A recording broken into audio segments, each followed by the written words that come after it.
and welcome to the Study Travel TV studio in London. I'm Nicola Hancox. And I'm Jenny Fennelly, bringing you the latest study travel news stories.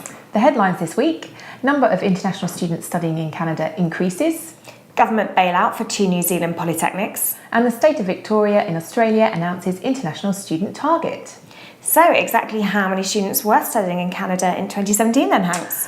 Well, according to the latest Research in Brief report by the Canadian Bureau of International Education, or CBIE, the total number of international students studying in Canada at all levels was 494,525, an increase of 17% over 2016. Based on the number of students with a valid study permit or work permit, the total figure could actually be much higher, as the report does not include those studying in Canada for less than 6 months, i.e. language students. CBIE said that the greatest proportion of international students came from East Asia, which includes China, South Korea, Japan, Vietnam and Taiwan, although at a reduced rate, while the number of students from South Asia, India, Pakistan, Bangladesh, etc. grew considerably over 2016. In terms of level of study, 75% of international students were enrolled in post-secondary study, with China the top source for university programs and India the top source country for college-run programs.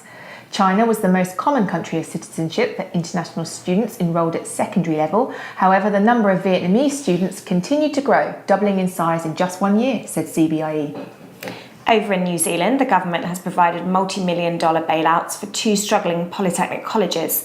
A $50 million loan will be provided to Unitec, which has campuses in Mount Albert, Auckland, and Waitakere, while Waitakere, which has campuses in Kapiti, Auckland and Wellington, will receive a capital injection of $15 million.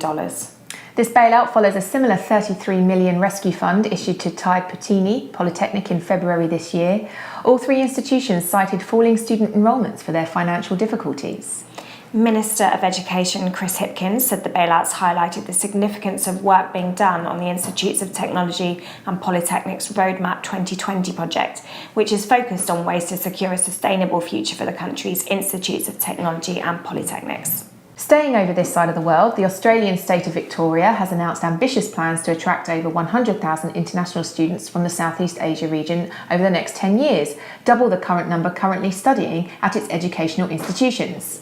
Currently, 4 of Victoria's top 10 student markets, Malaysia, Vietnam, Thailand and Indonesia, are from Southeast Asia, and the strategy aims to build on these figures, although through greater engagement between Victoria's educational establishments and schools in the region.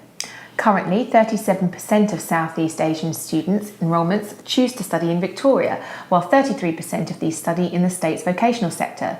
The state already has strong educational links to the region, with over 50 government schools in Victoria having a sister school in Southeast Asia. And now for a roundup of some of the other news stories this week. British Study Centres, or BSc, has opened the first UK English language teaching school in the Kyrgyzstan capital of Bishkek, catering for local students wishing to study English in their home country. This is the 3rd overseas franchise school for the BSc, with others in Algeria and the Ukraine. Unite Group, a UK developer of student accommodation, has sold 14 properties comprising 3,436 beds for $180.5 million to Asia media organisation Singapore Press Holdings. Unite said the sale was part of its ongoing strategy of creating a high-quality profile with best long-term growth prospects.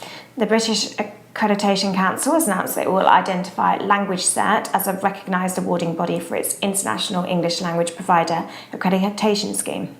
A report released by the UK's Higher Education Commission has assessed the best routes to achieve the UK government's target of increasing the value of international higher education to £30 billion by 2020, from a baseline of £19.5 billion in 2015.